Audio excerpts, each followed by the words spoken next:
That night, when the screams rose again, I didn't leave my room. I sat with my back against the wall, shaking, the chain latched, every light on.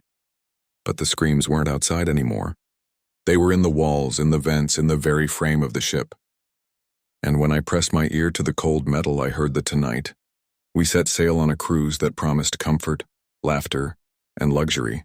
But behind the polished decks and glowing chandeliers, the ocean was holding secrets. The sea stretched endlessly in every direction, calm, beautiful yet somehow watchful, like a vast dark eye staring back at us.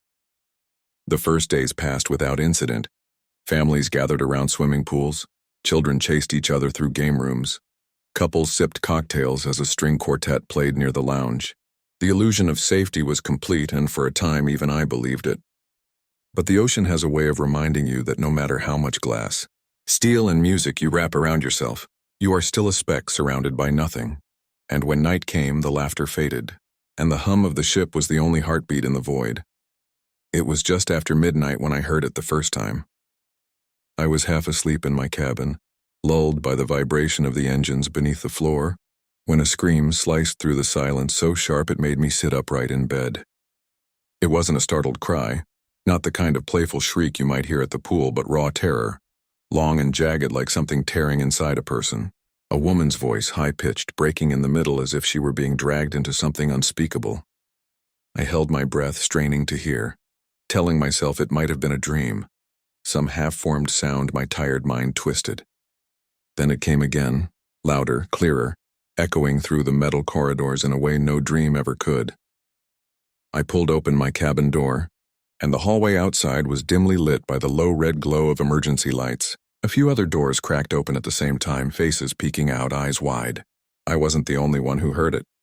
Another scream erupted, closer this time, bouncing from wall to wall as if the very bones of the ship carried it. A man down the hall muttered that it came from the deck. A woman whispered no, it was from below, the engine room maybe. Then crew members appeared, moving briskly, their expressions stiff. They told us it was nothing, just mechanical noise, a problem with the pipes.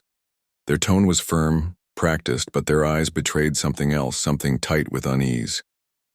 Mechanical noise? No machine screams like that. Eventually, after some sharp commands, passengers drifted back into their rooms, the doors shutting one by one. I tried to lie back down, but every creak of the hull sounded like another cry. Every vibration of the ship like a body trembling in fear. Morning came slowly. Sunlight spilling through my porthole, but the comfort of daylight didn't erase the memory of those screams. At breakfast, I asked casually if anyone else had heard them. Some passengers admitted they had. Others denied it, but their hands shook when they held their cups, their eyes slid away from mine. Denial was easier, but it was brittle. That night, just as the clock struck 12, the screaming started again. This time not one voice, but several. Overlapping, men and women, even children. It was a chorus of agony, echoing in waves that made the metal walls feel alive with sound. I rushed into the hallway again, and so did others. Mothers clutched children. Men shouted to the crew for answers. People pressed against the walls as if trying to escape the sound. But again the crew was there, firm, insistent, telling us to return to our cabins. Everything is under control, they repeated like a chant. The screams didn't stop. Louder, closer, until it felt like they were coming from inside the air ducts, from the very ventilation of the ship. By the third night, the horror was undeniable. The screams began sharp at midnight and lasted longer, closer, until I swore they were just outside my door. People rushed into the halls in panic, their voices rising in confusion and terror, and still the crew silenced us, herding us back like cattle. But silence did not bring comfort. The screams didn't just echo anymore, they twisted into words, broken pleas for help. My blood went cold when one voice rose above the others, a voice I knew. It was the older woman I had spoken to 2 days before, the one who had laughed softly as she told me this trip was her dream. She had shared stories of her travels while we waited in the buffet line, her eyes sparkling with excitement. And now her voice was shrieking in the darkness, a voice cracked with fear, begging for release. I wasn't alone in recognizing her. Others began murmuring that the screams were familiar, that they could hear neighbors, friends, even their own family members crying out. Yet when morning came, those same people were gone. Their cabins were empty, their belongings left behind as if they had stepped out for a moment and never returned. When pressed, the crew repeated the same story, their words flat. Those passengers had disembarked early. A lie so thin it felt insulting. We were in the middle of the ocean. There was nowhere to go. By the fifth night, no one pretended anymore.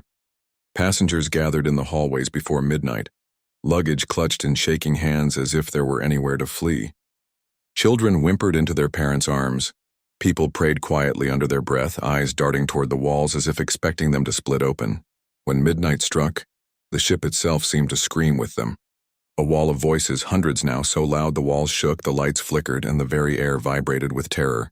People collapsed to the floor, some covering their ears, some crying, some shouting back into the air in helpless rage.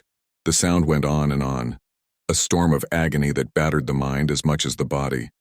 I couldn't take it anymore. I had to know. I followed the noise through stairwells, down into narrow hallways marked for crew only.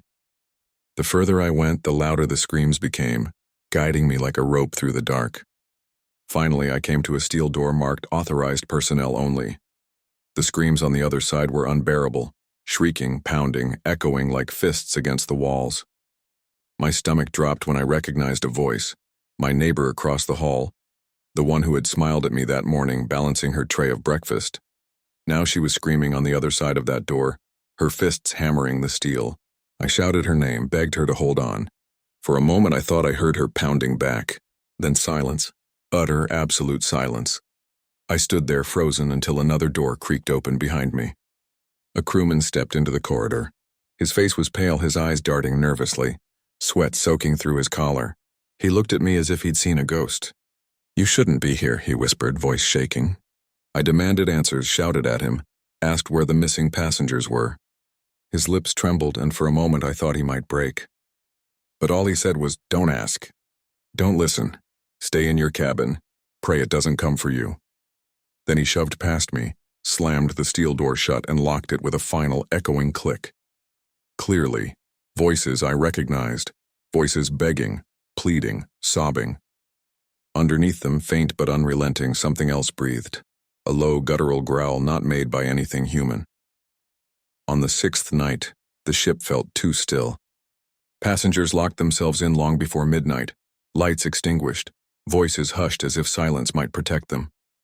Midnight came and nothing.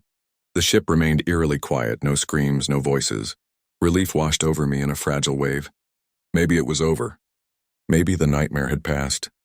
I let myself believe it until I heard a scream. Not from the halls. Not from the walls, but from inside my own cabin. It was my voice. Jagged and breaking. The sound of myself in pain, echoing through the walls with such clarity that I staggered backward. I covered my mouth instinctively as if that would stop it. But the scream went on, repeating again and again, a broken record of my own terror, stretched into something endless. I clapped my hands over my ears, but it didn't matter. The sound was inside the room, inside me, vibrating through my bones. My chest heaved, my throat tight, and when I whispered for it to stop, the whisper was caught by the walls and twisted, multiplied, thrown back at me in the same voice, my own voice, until the air was full of 1,000 overlapping versions of myself, all pleading, all begging, all breaking.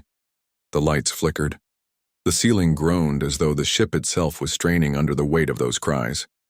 I pressed my back against the farthest corner, eyes fixed on the cabin door as it rattled in its frame.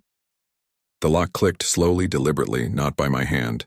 The handle turned with a squeal of metal that carried over the cacophony. My scream, or rather the dozens of screams the ship had stolen from me, stopped all at once, cut off mid-breath, leaving only a silence so sharp it made my ears ring. The door creaked open.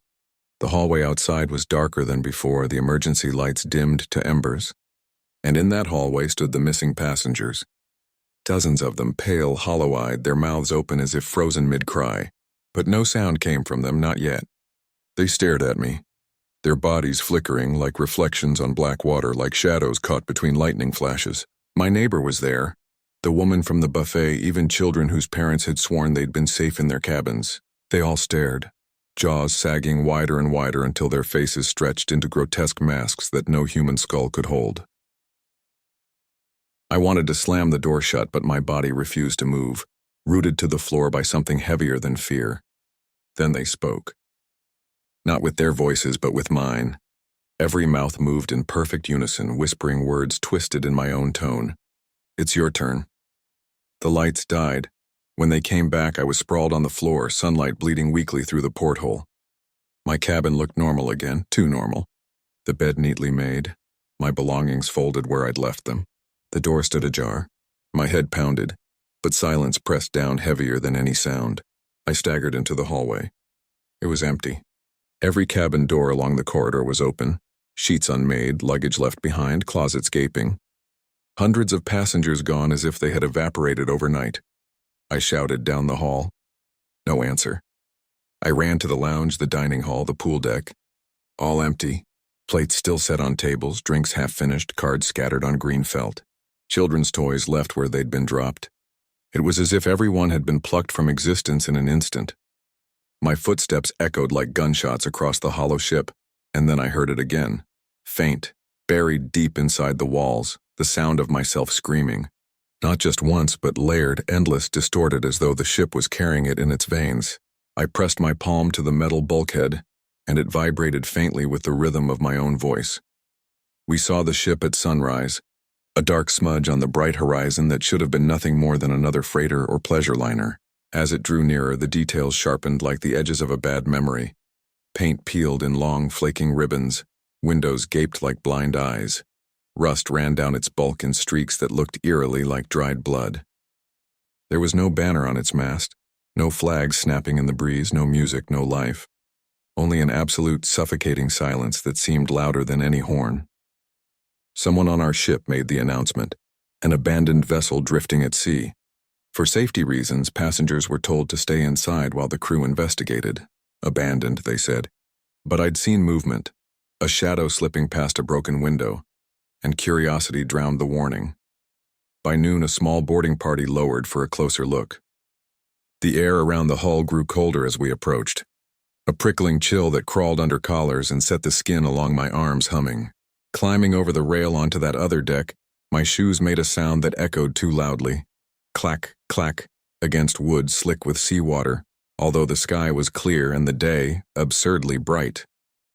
Inside the corridors, the smell hit me, salt and rot braided together, a heavy sour sweetness that made my stomach lurch. Wallpaper hung in ragged strips, doors swung on their hinges with slow, tired creaks, and everywhere there was the wet hush of things left to fester. We found a dining hall set for a celebration that never finished. Tables were still laid with silver, plates half-eaten with food now furred and fuzzy, glasses clouded with stagnant water. Chairs were pushed back as though people had stood up in a hurry. There were no bodies. One of the crew muttered that everyone must have vanished. It was easier to say that than to look at the dozens of wet handprints smeared along the walls. Prints at every height, small and large, like a frantic parade of palms reaching inward. We split into groups. Half of us took the upper decks. The rest, including me, went down into the lower cabins. The air grew heavier the further we went, thick as if the ship were breathing. Cabin after cabin, beds unmade, suitcases half open, clothes draped over chairs like abandoned skin. In one child's room, a stuffed bear lay on the floor, its fur soaked as if from recent rain, though the room remained bone dry. In another, the mirror fogged to life when I breathed on it, and when I wiped it clear, my reflection showed the room behind me perfectly, except for the fact I wasn't in the glass. Behind my shoulder, one of the crew whispered, "Let's go." His voice broke like old rope. We pressed on anyway. Curiosity turned to something like hunger. The hallways elongated, doors repeating the same cabin number on every panel. 213, 213, 213, until my head swam from the pattern. Voices began to follow. At first just a susurration like wind in a shell, then clearer. A chorus of murmurs threading the corridors until a single voice pierced through and whispered my name. I stopped. A handle near me turned on its own. A passenger hissed, "Don't open it." But we are always weakest where fear and curiosity meet. I pushed the door. The room was empty except for a bed. Sheets dark with dried blood that dripped in a slow, tireless rhythm, pooling on the floor in a line that led nowhere. On the pillow, 3 words had been burned into the fabric. "We see you." That small, obscene message turned my legs to water. I stumbled back, and the scream that followed was sudden and terminal. Carter, one of the men who had been with us a moment ago, had vanished. His flashlight skittered from the floor, its beam jerking across walls, then died. We tore through every cabin and closet. We found nothing but impressions, wet footprints, and a growing chorus of whispers that were always close, always familiar. Sometimes the voice that rose would be Carter calling for help. Other times it would be the high, bright sound of children laughing beyond the reach of our lights. When we reached the ballroom, it should have been a ruin. Instead, it was staged like a perverse eternity. Crystal chandeliers swung slowly, their glass cracked and tinkling like very small bells. Chairs lay overturned. Half-drunk flutes collected dust in a film of salt. Footprints were everywhere, bare and wet, small and large, traced across the marble in circles that never led to an exit. They circled and circled as though following some choreography only they understood. One passenger snapped. "This isn't abandoned," he snarled. "It's bait." He bolted for a side door. The door slammed. His scream peeled off and then cut out mid-note, a tearing sound that left the air raw. When we forced the door open, we found only his shoes, still wet but no body. The crew tried to keep us together, their stiffness unraveling to panic the longer we stayed. They were terrified too, one admitted in a whisper between clenched teeth. "This isn't a rescue. We weren't meant to find this ship. We were meant to take it." The idea landed like a hook. The ship had been waiting, a trap set in the wide ocean, and now its teeth had closed. We thinned quickly. One by one, people were taken with the same awful suddenness. A flash of movement, a scream swallowed whole, a beam of light revealing only a pair of shoes. Eventually, there were 5 of us left. 3 passengers, 2 crew, each step forward a gamble. We decided to try the engine room.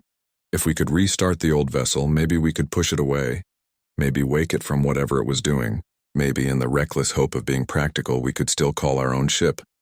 The deeper we went, the worse the ship became. The walls wept seawater that ran in rivulets like tears. The metal was slick with it.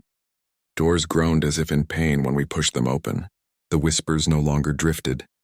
They spoke as one voice now, a chorus that wrapped around our necks. Not Carter, not any one passenger. The voices sang together, soft and insistent. "Stay with us. Join us. Forever." When we finally reached where engines ought to be, the cavern we found yawned open and empty. No roaring turbines, no belts or pistons. Just a hollow the size of a cathedral carved inside the hull. The floor was carpeted with a fine, wet silt, through which something had walked, leaving prints too many to count, but leading only to the center and then stopping, as if whatever crossed here had paused and peered into something vast. In the middle lay a shallow pool of water that reflected the ship's broken lights like a pit of night. Around the pool, the air shimmered as if heat or some other refractive thing rose from it. In that shimmer, the whispers rose to a keening. Voices layered so densely that individual words vanished. The crew who reached forward swore they felt the water pull at their fingers like a hand. There were no engines, but there was work being done. A harvesting of something that used no pistons or steam. The ship's heart had been hollowed out and given over to whatever lived in its bowels. For a moment, each of us thought we understood. We'd come aboard an empty vessel and found not abandonment but occupation. Before we could devise a plan, the water in the pool trembled. Something vast moved below its surface, and the sound that rose from its depths was not a machine's hum, but the terrible, measured thud of a living thing in sleep or prayer, an ancient rhythm that matched the whispers and somehow made them make sense. We backed away slowly, but the exit we'd taken in became a corridor that no longer led back the way it should. The ship rearranged itself like a beast shifting in its lair. The last thing I remember before light bled white and everything went numb was the cold of the pool's edge at my fingertips and the whispering chorus swelling into a single command. "Stay with us. Join us forever." When I woke, my hands were clean. The dining hall remained set. Chairs sat just so, but I knew what waited in the hollow where the engines should have been. The ship had a hunger, and it had been fed by those we'd brought with us. We had not saved a derelict from the sea. We had delivered prey into its mouth. Outside, our own vessel floated empty orbital tracks away. Beyond its railings, the horizon was black and indifferent. The abandoned ship had ceased to be abandoned. It was very much alive, and we were its newest addition. If you want, I can keep this voice moving forward, following the last 5 as they try one more desperate thing, or cutting back to the ship they came from and showing the slow horror of lives suddenly emptied. Or I can deepen the engine room revelation and show what that pool actually holds. Their polished smiles were gone. replaced by an exhaustion that sat in their faces like a bruise. They moved through the corridors with the practiced motions of people trying to pretend nothing was wrong. A steady step, a measured word, a helpful hand. But their eyes wandered to the windows and never met yours. They kept glancing at each other in tiny private ways that spoke of furtive meetings and whispered orders. Sometimes a waiter would pause mid-step, hands trembling over a tray, and stare out into that black wall of storm as if searching for a face he once knew. Then he would force a smile and go on, and you would catch the hollow in his mouth the way you notice a crack in a perfect glass.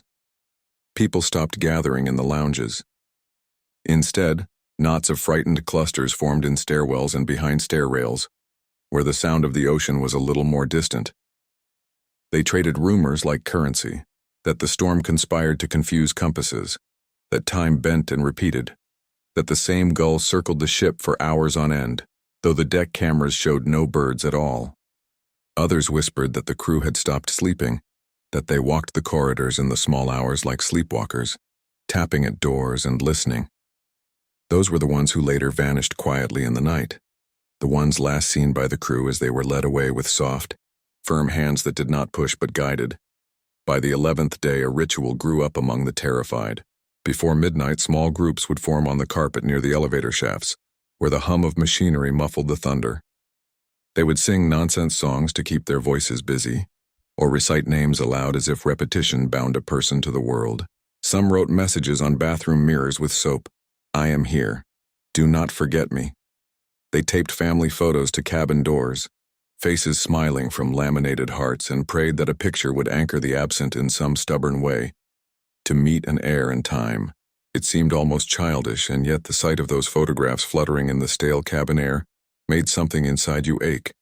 A tiny human defiance against a vast, indifferent thing, and still the storm did not relent. It felt deliberate now, an intelligence tightening its grasp. Lightning forked in precise arcs, striking near enough to the hull to make dishes jump from trays and coffee spill like small white rivers. The thunder did not roll. It raked a wide hand across the sky, and once, in that electric white, something rose for an instant in the water. A curve of scale or shell so large it ate the horizon. We held our breath until our chests ached and the taste of metal filled our mouths. Cameras mounted on the bridge recorded only blank frames and static at that moment, as if the world had simply refused to be filmed. When people began to disappear in groups, the ship's corridors grew quieter than the storm itself. It started with two teenagers who had slipped out for a dare, running hand in hand into the rain. They were seen only on the CCTV for a moment, laughing, soaked, racing toward the stern. Then in the footage, the cameras tilting slowly, caught the railing in jagged focus and the feed died. One frame of black water, and nothing. Family members screamed and were held back while the crew inspected the footage. The captain spoke with clipped authority and eyes gone flat with something like resignation. He promised search parties, he promised more lifeboats, he promised safety, but the tone had the distant quality of someone reading a script aloud. The words sat wrong. By the 13th day, there were fewer people. The ship grew less crowded the way a theater thins after the main act.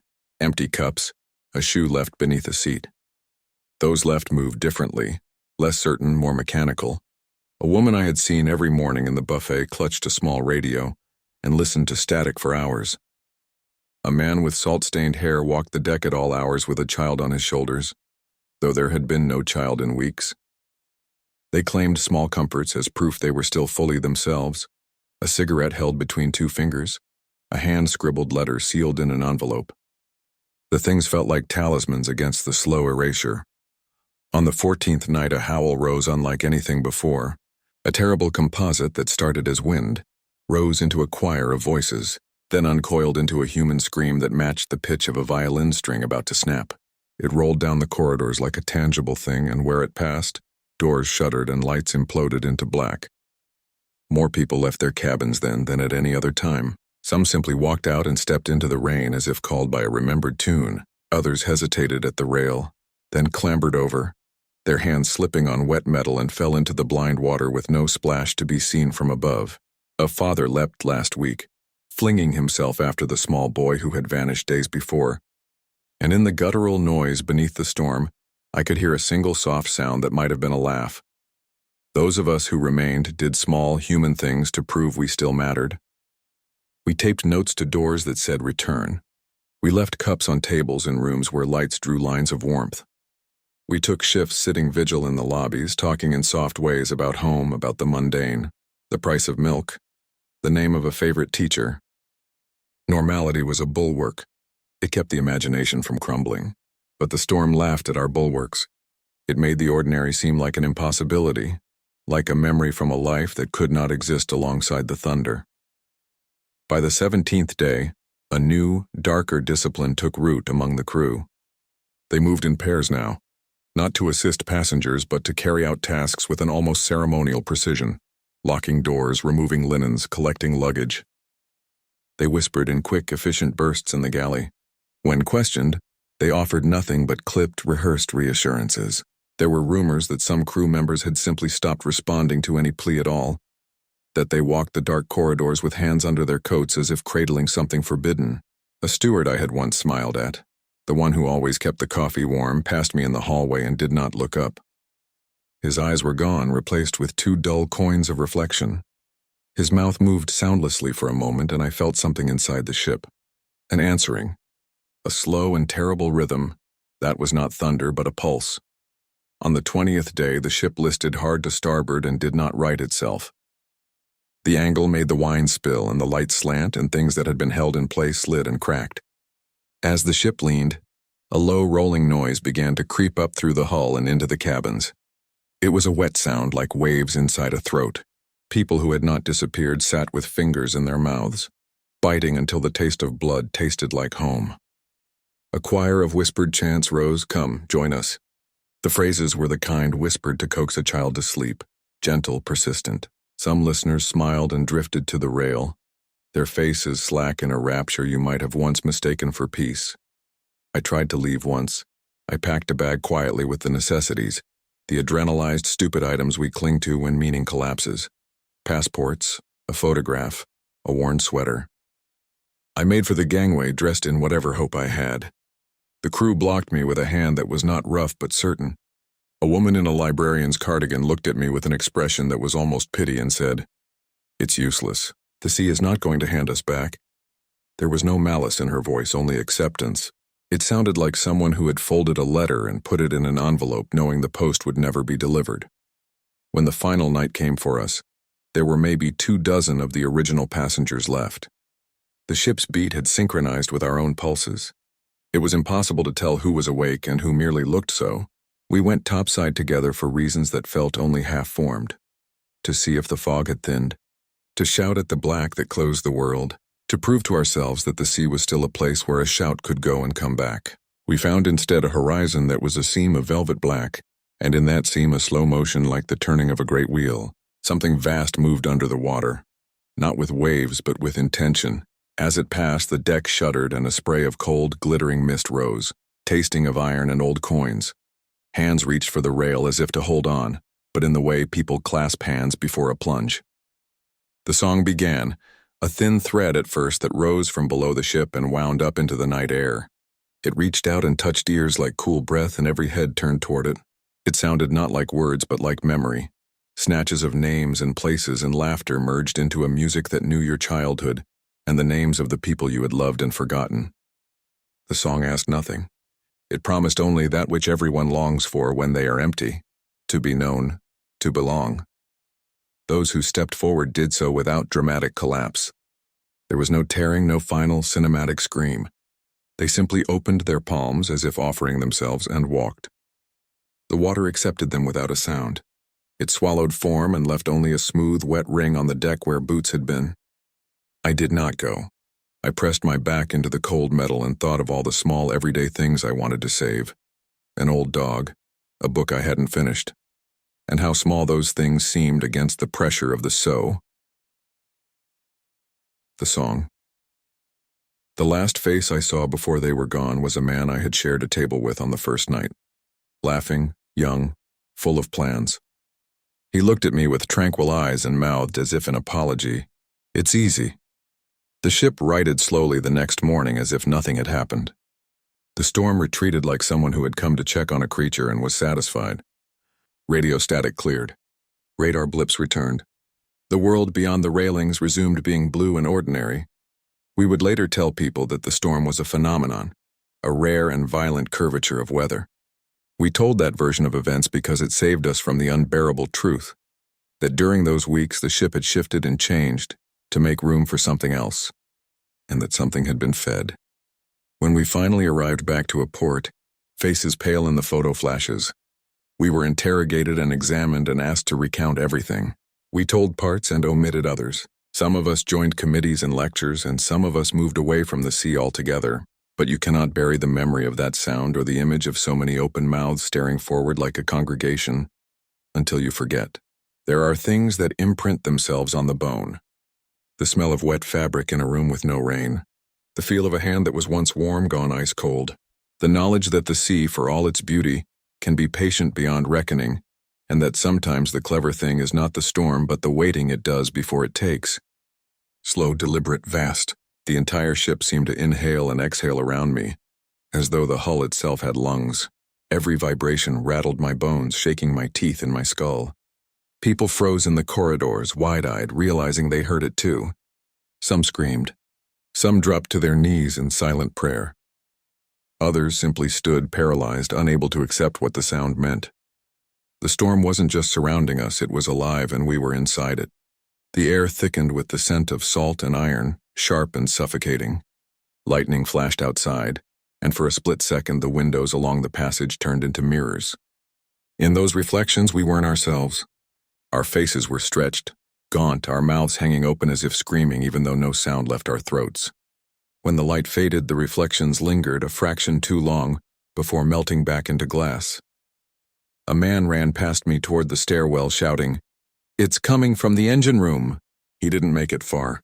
The floor beneath him shuddered, and with a sound like tearing metal, a jagged seam opened down the corridor. He screamed as the deck split apart, not into wires or steel beams, but into something wet and pulsing, like torn flesh. The man fell into it before anyone could move, and the floor sealed shut behind him, erasing every trace. Only a slick, dark smear remained where he had stood. The ship groaned again, deeper this time, as though pleased. People scattered, rushing in every direction, but the hallways bent and twisted, leading them back into the same space. I tried to run too, but every door I reached was locked or led only deeper inside. The lights flickered once, and suddenly the wallpaper seemed to ripple, patterns sliding like oil across the walls. I pressed my hand against it, desperate for balance, and felt it twitch beneath my palm like muscle. From somewhere below, the breathing grew louder. Not just inhaling and exhaling anymore, but accompanied by a low, gurgling rumble like something stirring in its sleep. The storm outside hammered harder, each crash of thunder sinking with the pulse beneath my feet. I realized then that we hadn't been trapped in a storm at all. We had been swallowed. The ship wasn't sailing through an ocean. It was being digested inside something vast, something that wore the storm like a mask. The emergency lights flickered on, blood red and dim, painting everyone in a hellish glow. Faces looked skeletal, hollow, eyes darting wildly. The crew tried to rally us, shouting commands, but their voices were drowned out by another sound. A deep, guttural groan rising through the hull, followed by the unmistakable sound of water rushing in. Only when it spilled through the cracks along the corridor, it wasn't water. It was thicker, black as ink, and it crawled along the floor as though alive, spreading toward us with hungry intent. People screamed and stampeded, but the corridor narrowed, pressing us together, forcing us forward. I was shoved into the crowd, gasping for breath as the black tide licked at our heels. Some fell, dragged down into the liquid that swallowed them whole. Their cries were muffled instantly as though they'd never been there at all. The rest of us surged upward toward the decks, toward any chance of air or sky, but deep down I knew it was useless. There was no sky anymore, only the storm, only the thing that breathed. The crew member's smile never faltered, but his eyes were empty, glassy, as if whatever made him human had been scooped out and replaced with something else. His voice didn't even tremble as he repeated the words, slower this time, each syllable heavy, deliberate. "Your journey will be complete soon." The man holding him screamed and shoved him against the wall, but the crew member didn't resist. He just stood there, limp, like a doll propped upright, smiling through the blood trickling from the corner of his mouth. That was the moment I realized none of them were real, not anymore. They looked human, moved like humans, but there was nothing behind their eyes. Actors playing a role, puppets on invisible strings, and whoever or whatever was pulling them didn't care if the performance made sense. That night, the counting returned. The dragging footsteps came earlier this time, long before midnight. The whisper more guttural, more deliberate. 1, 2, 3. I huddled on the floor, my back pressed against the bed, my hand over my mouth to stifle my breathing. The numbers crawled through the air like smoke. 4, 5. I pressed my forehead to the cold cabin floor, praying it would pass me by. 6, 7. My throat tightened, a sob clawing its way up, but I forced it back down. My door rattled. 8. I braced myself for the final word, for my turn, but it didn't come. Instead, silence pressed against the door, heavy and suffocating. Then 3 soft knocks, deliberate, patient, and a voice, not whispering now, but clear, hollow, echoing through the walls. Why aren't you opening? I bit down on my knuckle, tears burning my eyes, and stayed perfectly still. The silence stretched until I thought I'd lose my mind.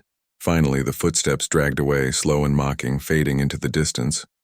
At breakfast the next morning, I couldn't eat. No one could. The dining hall was nearly empty now. Whole rows of tables abandoned, chairs neatly tucked in as though the people who had filled them had never existed. I counted the remaining passengers, maybe 30, out of hundreds who had boarded. My hands shook so badly I spilled my coffee. Someone whispered from across the table, "It's picking us in order. Cabin by cabin. It'll come for all of us." I wanted to scream at them, to demand answers, to deny it, but I couldn't, because I knew they were right. The man finally released the crew member, shoving him to the floor. But the figure didn't flinch, didn't defend himself, didn't even blink. He simply straightened his wrinkled uniform, blood dripping lazily from the corner of his mouth, and smiled again. That same rehearsed, frozen smile. Nobody spoke. Nobody breathed. And then in that flat, hollow voice he repeated, slower this time, as if savoring every word, "Your journey will be complete soon." A woman screamed, clutching her child. The sound echoed in the atrium, sharp and desperate, and it broke something in all of us. Passengers scattered in every direction. Some ran for their cabins, others stormed toward the stairwells as though escape was possible. But the crew didn't move. They just stood there in a perfect line, watching, smiling, their glassy eyes tracking every one of us like shadows painted on their faces. That night, the ship went quiet. Too quiet. I sat in my cabin with the lights off, heart hammering, waiting for it. The sound came later than usual. At first, just a faint scrape, like something heavy dragged across carpet.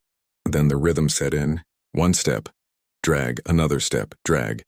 The whisper followed, hoarse and broken, as though the throat it crawled from hadn't been used in centuries. 1. My skin prickled. 2. My heartbeat matched the count. 3, 4. Doors creaked open in the hallway, followed by muffled sobs. People pressed themselves against walls, praying the voice would pass them by. But it never passed. It always stopped. 5, 6, 7. I pressed my palms against my ears, rocking back and forth on the floor. But the whisper seeped through the cracks of the door, as if the voice wasn't coming from the hallway at all, but from inside my cabin walls. 8. My cabin was 710. I bit down so hard on my tongue that I tasted blood. My vision blurred. My whole body shook. The whisper paused. The silence was worse than the counting. The air outside my door grew thick, heavy, pressing in. And then, knock, knock, knock. 3 slow, deliberate knocks, and a voice, louder this time, almost mocking. "Why aren't you opening?" I clamped both hands over my mouth to stop the scream clawing its way out of my chest. The silence stretched for what felt like hours. My muscles cramped, my lungs burned, but I didn't move, didn't breathe. Finally, the footsteps dragged away, slow and taunting, fading into the distance. When I emerged in the morning, the hallway was emptier. Cabin 709, the family next door, was gone. Their luggage sat neatly zipped, their shoes tucked under the bed. But the people themselves, mother, father, child, had vanished without a sound.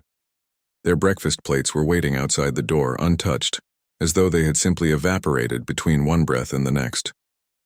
The remaining passengers gathered in the dining hall. Maybe 30 of us left out of the hundreds who had boarded. The room felt cavernous, every empty chair a grave. The crew stood at their stations, smiling, silent, eyes glassy, and the air was thick with the realization none of us wanted to say aloud. It wasn't random. It wasn't chaos, the counting was order, and it was coming for all of us. The first nights on the ship blurred together in a strange haze of excitement and unease. At first, everything felt perfect. The chandeliers glimmered in the atrium, staff drifted by with champagne and rehearsed smiles, and laughter from families echoed down the halls. Yet when darkness fell and the engines throbbed beneath the floor, the ship felt different, hollow, watching. The first time I heard the counting, I thought it was part of a dream, a voice drifting through the corridor, calm and deliberate, 1, 2, 3. I lay frozen in my bed, certain someone was walking past the doors.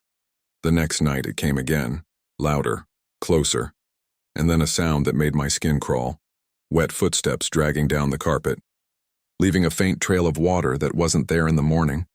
Passengers began whispering. People were vanishing. Entire cabins stood empty, luggage untouched, shoes by the bed as if the owners had stepped out for air and never returned. Some dismissed it as paranoia, but I had seen it with my own eyes. One evening a crew member smiled at us in the dining hall, a smile too wide, too fixed. When pressed about the missing guests, he only repeated in a flat voice, "Your journey will be complete soon." A tear slid down his cheek even as his smile never wavered. He walked through a staff door and never came back. One of the men at our table chased after him. We never saw him again. By the 7th night, fear had spread like an infection. Families abandoned their cabins, gathering in the dining hall where the lights burned brightest. The crew served meals as though nothing was wrong, but their movements were stiff, mechanical, their eyes sliding past us as if we were already gone. That night, a small group of passengers snapped. They armed themselves with whatever they could find, knives from the kitchen, broom handles, even broken bottles. "We fight," one man said, his voice shaking. "Whatever it is, we don't hide. We stop it." When the footsteps came, everyone heard them, wet, dragging, growing colder with each step. 1. The air turned icy. 2. Lights flickered, shadows jittering across the walls. 3. 4. And then the figure appeared. It drifted into the corridor, long hair clinging to its face, water streaming from its clothes. Its hand brushed along the doors as it counted, leaving wet streaks behind. At 5, one of the men lunged. His weapon swung straight through, spraying water across the hall. The figure didn't falter. 6, the lights went out. When they flared back, the man was gone. His knife clattered to the floor, gleaming wet. 7, another scream erupted, not from the hall but from inside the walls. His voice muffled, begging. The group scattered, panic ripping them apart. I stood frozen, watching as the figure drew closer, each number heavy as a tolling bell. 8, 9. It stopped at my door. Its head lifted slowly and I saw its face. Not a stranger. David, the man who had eaten with us every night. His eyes were lifeless, his mouth spilling seawater as he whispered, "You're next." When the lights returned, the hall was empty. Only wet footprints trailed toward the staff door at the end. My heart pounded as realization sank in. The counting wasn't random. It was working through a list one by one, and my turn was coming. Against every instinct screaming to run, I followed the footprints. The staff door opened to a place that didn't belong on any ship. Bare metal corridors, dripping walls, air heavy with rot. The whispers of the missing passengers swelled all around me, layered over each other, repeating in one voice, "Your journey will be complete soon." The trail led to a chamber half flooded in water, rows of chairs set like a theater. Every seat was filled. Passengers sat soaked and pale, staring blankly, lips moving in unison with the same phrase. At the front stood the figure, its face shifting through all the missing until it finally settled on mine. It smiled, "You're next." The water rose, climbing my legs. The voices began to count, 1, 2, 3. By 9, silence smothered the room. Darkness swallowed me whole. When I opened my eyes, I was in my cabin. Sunlight streamed through the window. Laughter and music filled the halls. For a fleeting moment, I thought it had all been a nightmare, until I stepped into the corridor. Every passenger I passed turned to smile at me, the same frozen grin the crew had worn. And when I glanced at my door, the number plate gleamed. Not 710, but 728. The cursed cabin. The intercom crackled above, the voice flat and toneless. "Attention passengers. Once aboard, you will not disembark until the journey is complete. I looked down at my hands. Water dripped steadily from my fingertips, pooling on the carpet. That was when I understood.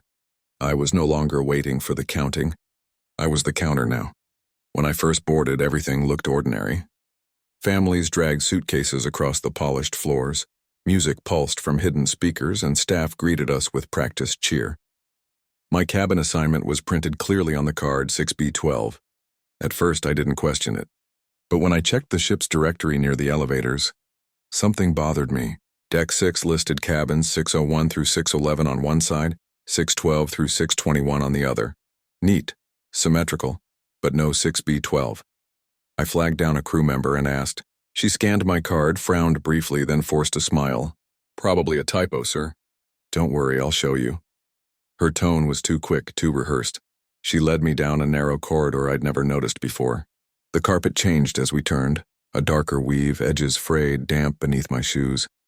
At the very end stood a single door, brass numbers glinting faintly. 6B12. Her hand trembled as she slid the card into the lock. The latch clicked. Here you are, she whispered, almost apologetic, and then hurried away without another word. Inside, the room was off. Smaller than standard cabins, the walls closed, pressing in. The overhead light flickered when I switched it on, buzzing faintly. A sour smell of salt and rust lingered in the air, but the window unsettled me most. Instead of the ocean, it showed the hallway outside. The same carpet, the same door across the corridor, even the flickering light fixture overhead. I leaned closer, pressing my forehead to the glass. That's when I froze. Someone stood in the reflection. Not someone, me. Another version of myself in the hallway, motionless, staring directly at me. His chest didn't rise. His arms didn't move. I raised a hand, testing. He didn't copy. Instead, his lips moved slowly, deliberately. Get out. A chill shot down my spine. I stumbled back, tripping over my bag. The lights buzzed, flickered once more, and when I looked again, the view had shifted. Blue water stretched endlessly to the horizon, calm and glittering in the sunlight, as if nothing had been wrong at all. That night at exactly 3:12 a.m., I woke to dripping. The sound was sharp, rhythmic, echoing in the small room. I sat up, heart pounding. The bathroom sink was dry, but the carpet was soaked. Cold seawater pooled across the floor, rippling as though disturbed by unseen steps. My eyes followed the trail straight to the window. It wasn't the ocean anymore. It was the hallway again. My other self stood there, but he wasn't alone. Figures crowded behind him, pale and blurred, their faces pressed to the glass. Their mouths were open, silent screams frozen on their lips. I blinked and they were gone. The window once again revealed the waves.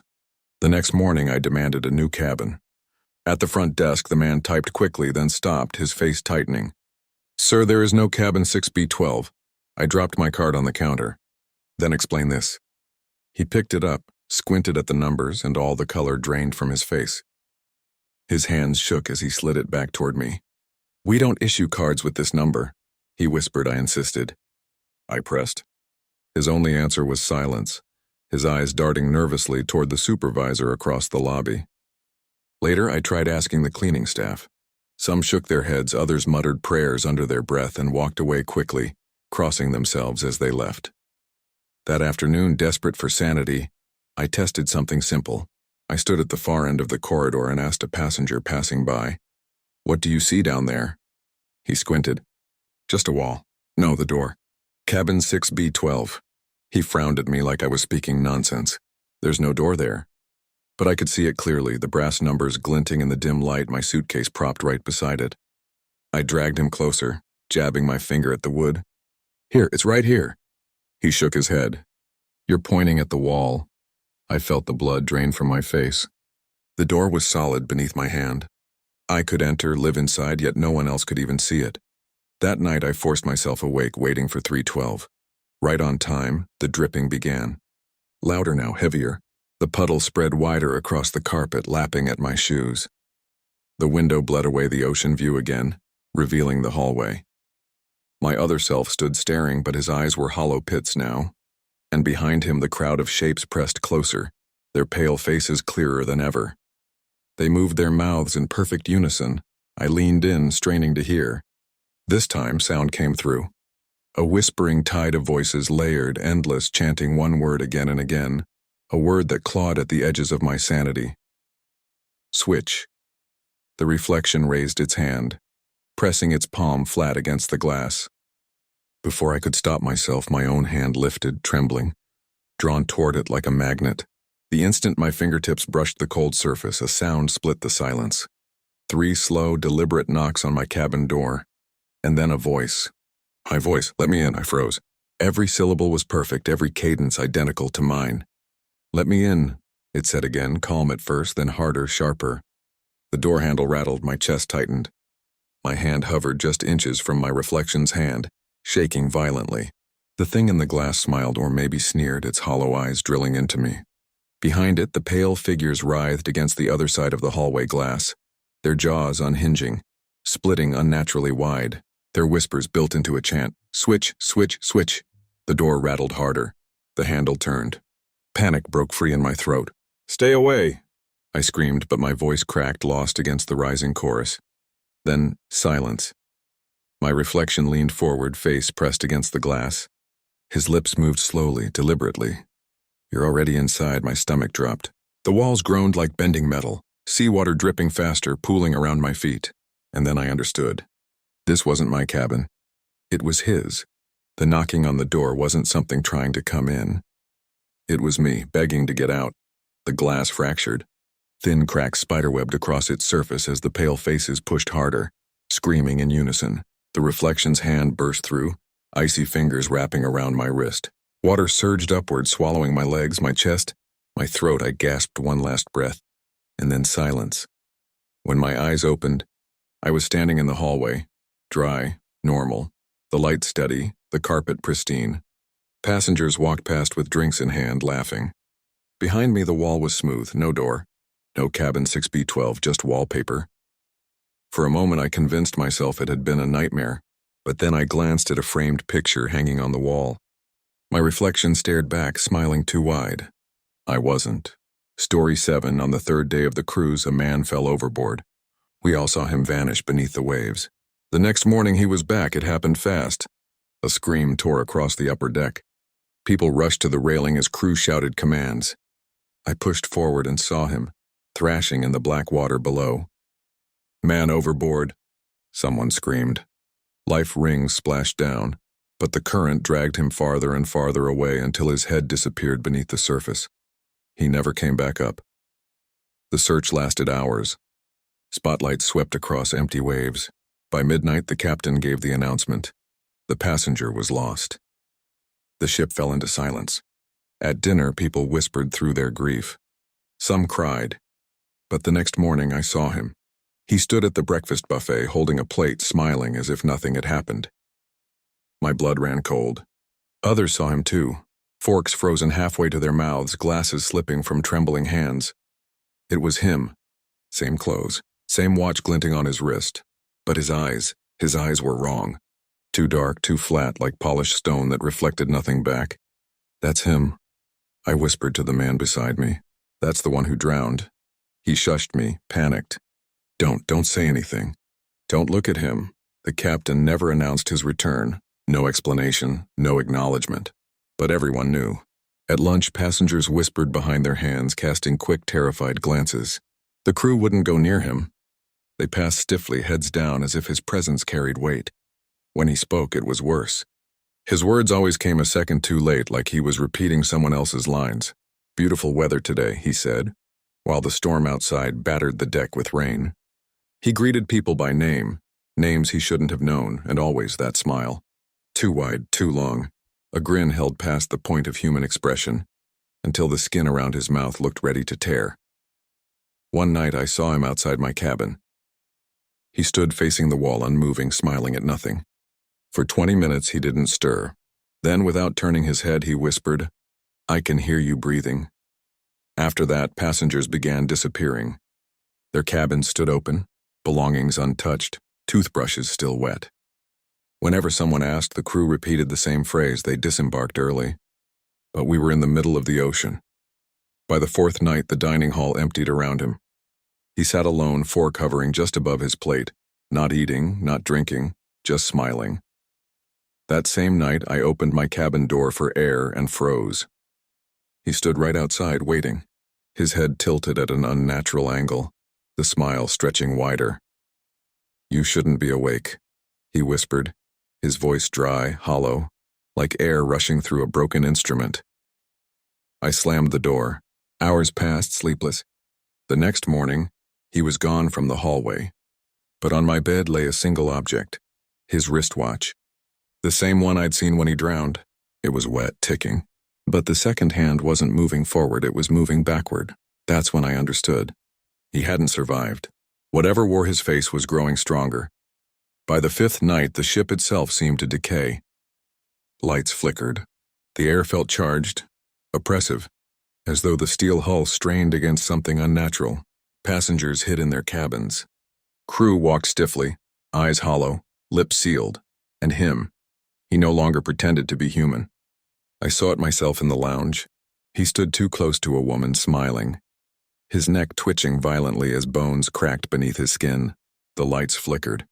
In that flash, I saw what hid beneath his face. Something slick, pale, pressing outward, reshaping him like wax over fire.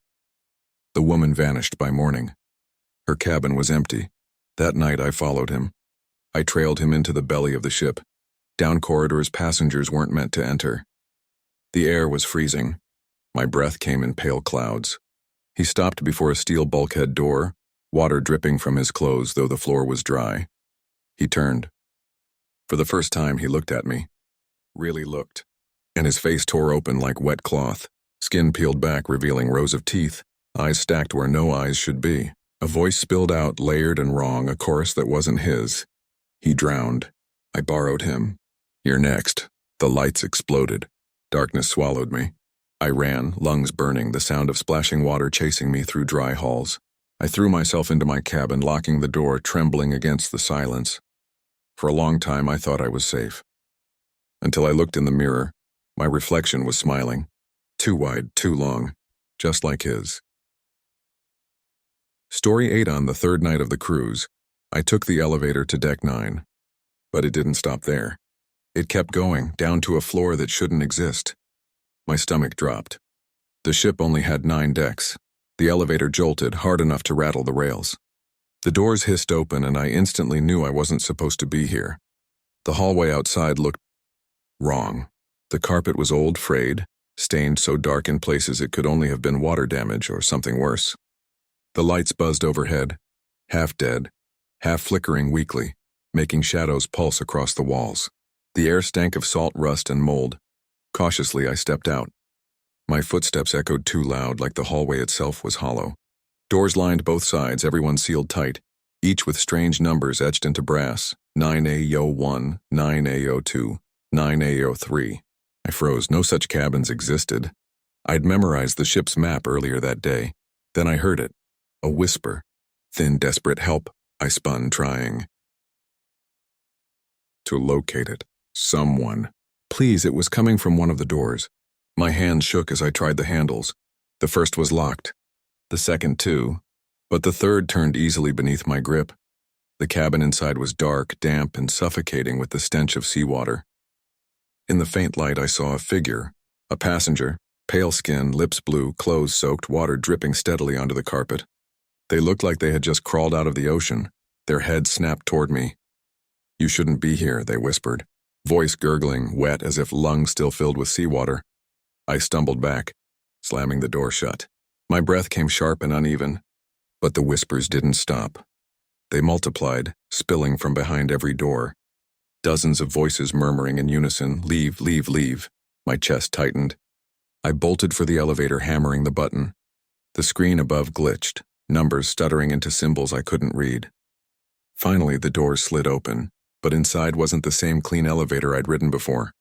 The walls were rusted, the floor slick with puddles of brine. In the corners, water dripped steadily. Scratched into the metal by fingernails were the words. I staggered back in horror. That's when movement caught my eye. At the far end of the hallway, figures stumbled out of the shadows. Their skin pale, their clothes wet, their mouths whispering in unison. "You shouldn't be here." My stomach turned cold. I knew their faces.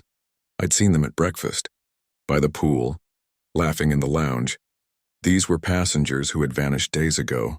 Their steps quickened. I bolted into the elevator, slamming the close button over and over. The doors inched together just as wet hands slapped against the glass, leaving trails of salt water. The elevator shuddered violently. Numbers scrambled across the screen. The doors opened. Normal deck 9. Bright lights, clean carpet, music drifting from the lounge. Passengers strolled past, drinks in hand, oblivious. Everything was normal. Almost. When I glanced back, the screen above the elevator flickered once more. For just a second, it didn't say 9, it said 9A. I tried to convince myself it had been a dream. Stress. Maybe alcohol. But the next night, against every sane instinct, I returned. I pressed 9, the elevator hummed, and then 9A, the doors opened. This time the air was colder. My breath fogged. The walls dripped with seawater, the carpet squelching beneath my shoes. Whispers started the moment I stepped out. Help us, let us go. Take my place. I spun to retreat, but the elevator doors had sealed behind me. No buttons, no way to call it back, just rusted steel. The only way was forward. I passed more doors. 9A04, 9A05, 9A06. Behind each, I heard breathing, footsteps, scratching. And then, from one, came a voice I knew. It was a woman who had vanished 2 nights ago. I'd seen her laughing with her husband at dinner. Please, she sobbed from behind the door. They're keeping us here. It's not the ship. It's the sea. It wants us. My hand hovered over the handle, heart slamming. Should I open it? Could I save her? The hallway shook violently. Lights flickered, then every door burst open at once. They poured out. Dozens of drowned passengers, pale, dripping, eyes black and empty. Their whispers merged into a single deafening chant. Take his place. Take his place. Take his place. Cold, slimy hands gripped my wrists and ankles, dragging me toward an open cabin. Inside, a bed waited, soaked, sagging, water streaming from it like a drain. Lie down, the voices urged. Your turn now. I fought, thrashing, screaming, but their grip was unbreakable, like iron. The mattress loomed closer, the stench of brine suffocating me. And then I saw her, the woman I'd heard behind the door. She stood at the foot of the bed, pale and trembling. Her lips parted. Take my place. Before I could answer, she lunged. Not at me, but at them. Her nails tore into their fleshless arms. She shrieked like an animal, clawing, thrashing.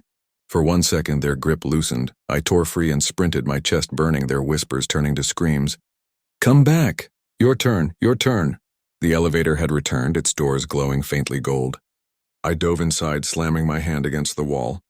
The doors closed just as wet hands scraped across the glass. The elevator rattled violently, caught between 2 worlds. The screen scrambled, A9, 9A, 9, then finally, 9, the door slid open. Bright lights, laughter, normal deck 9. Passengers strolled casually past as if nothing had happened, but when I looked down, my stomach dropped. My wrist was dripping. Salt water ran down my skin in steady drops, and beneath the sound of laughter and clinking glasses, I still heard it. Faint, distant, echoing from somewhere deep inside the ship. Your turn, your turn, your turn. I didn't sleep. Couldn't. Every time I shut my eyes, I heard it, the faint, wet whisper in the back of my skull. Your turn. By morning, the salt water dripping from my wrist had dried, leaving faint white crystals on my skin. I scrubbed until it burned, but the smell lingered. Brine, mildew, rust, no one else noticed. Not the waiters, not the other passengers laughing in the lounge, not even the couple who sat beside me at breakfast. They carried on like nothing had happened, as if the ship wasn't harboring a deck that shouldn't exist. But I noticed something. A man at the far end of the dining hall. He was staring at me. His face was pale, too pale, his clothes dark with damp patches. When I blinked, he was gone. I left my plate half finished and stumbled back toward the elevators. Rationality told me not to, that I should stay as far from those doors as possible. But the whispers never stopped. They followed me through the hallways, through the pool deck, even into the bathroom when I splashed water on my face. Your turn, your turn, your turn. By nightfall, I couldn't take it anymore. I found myself standing before the elevator again. My reflection stared back at me in the metal doors. My face looked drained, hollow. My skin had a gray tinge that hadn't been there yesterday. I pressed the button. The elevator arrived with a cheerful ding. Inside, the lights glowed clean and golden. I stepped in, fingers trembling as I pressed 9. The hum began. And then 9A. The elevator jolted. My heart lurched. The door slid open. This time, the hallway was worse. The carpet wasn't just stained, it squelched underfoot, soaked through with seawater. The walls bled with rust. A steady drip echoed from above, though the ceiling was lost in shadow. The whispers greeted me instantly. Take his place. Take his place. I staggered forward. The numbers on the doors had changed. They no longer read 9A01, 9A02. They read names: Helen, Mark, James, and then finally my name. I froze. My heart thundered in my ears. The door with my name rattled as if something inside was trying to get out. Your turn. The voices grew louder. The hallway shook. Other doors burst open and the drowned passengers poured out again, stumbling toward me, eyes black, mouths whispering in perfect unison. Your turn. I ran. But this time, the elevator wasn't waiting. I bolted down the corridor, feet slapping against the soaked carpet, my breath ragged. Behind me, the drowned passengers shuffled closer, their whispers swelling until it felt like the ship itself was chanting inside my skull. Your turn. Your turn, your turn. I reached the end of the hallway. No elevator. Just a dead end. A bulkhead loomed there, sealed tight, rust dripping down its rivets. My pulse hammered as I pulled at the latch, but it wouldn't budge. The air was thick with brine, each breath scraping like salt water in my lungs. Then the door behind me, the one with my name, groaned.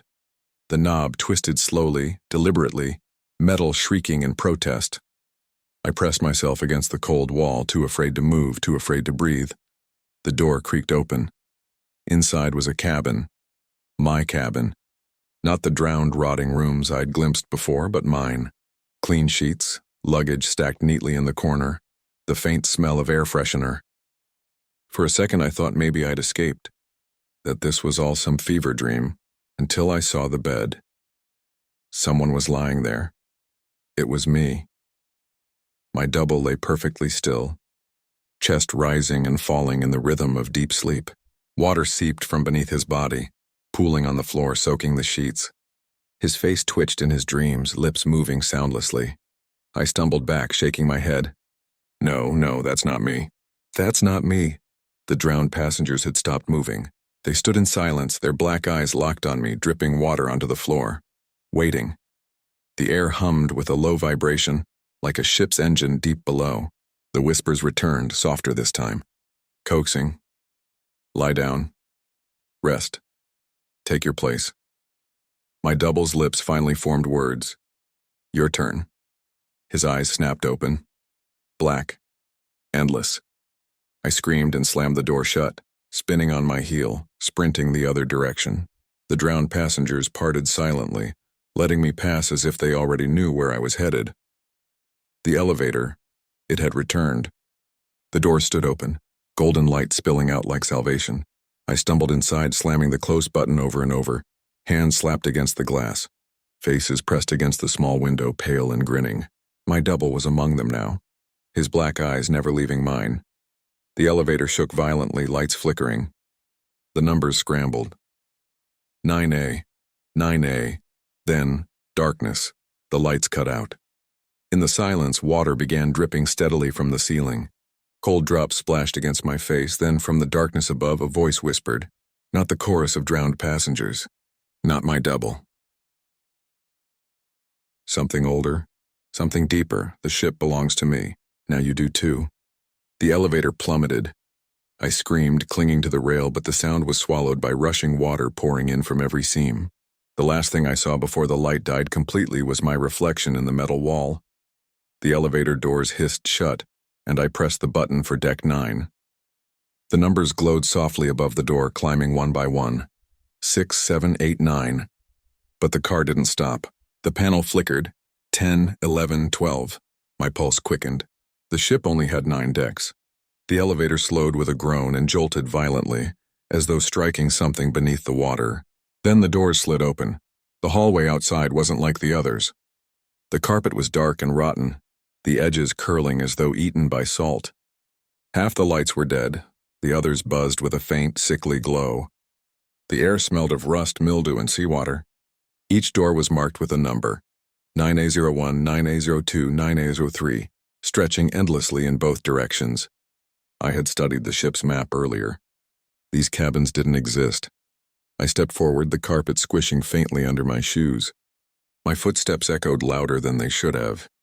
Then from somewhere ahead a whisper drifted. A voice, faint, broken, "Help, please." I froze, scanning the doors. It was impossible to tell where it came from. My hands shook as I tried the first handle. Locked. The second, locked. The third turned easily, creaking open. Inside, the air was heavy, damp. The stench of seawater choked me. A single passenger sat on the soaked bed, clothes dripping as though he had just crawled from the ocean. His lips were blue, his eyes pale and empty, yet they found mine with uncanny precision. "You shouldn't be here." His voice gurgled with salt, water spilling down his chin as he spoke. I stumbled back, heart hammering. He didn't move, didn't rise. He only sat there, repeating it softer this time. "You shouldn't be here." I slammed the door shut, staggering down the hallway, but the whispers followed me. Not from one door, from every door, a chorus of hushed voices rising in unison. "Leave, leave, leave." Panic took hold. I ran for the elevator, hammering the button. The screen flickered, scrambled, showing symbols I didn't recognize. When the doors opened, it wasn't the clean elevator I'd stepped into before. The walls were rusted, streaked with brine. Puddles gathered in the corners. Scratched into the metal, deep and ragged, were words. "Don't ride alone." My breath caught. Then at the far end of the hall I saw them. Figures pale and wet stumbling forward. Their faces were familiar. People I had seen on deck, at the pool, in the dining hall. Passengers. But these were the ones who had vanished. Their luggage left behind. Their cabins empty. Their lips moved in perfect unison. "You shouldn't be here." I bolted into the elevator, jamming the close button. Cold, dripping hands slapped against the glass as the doors slid shut. The elevator shuddered, numbers glitching wildly. 11, 10, 9. Finally, the doors opened. I was back on deck 9, clean and bright, music and laughter spilling from the lounge as though nothing had happened. But when I glanced back, the panel flickered once more. For a second, it didn't say 9. It said 9 hours later. I convinced myself it had been exhaustion, a nightmare, stress.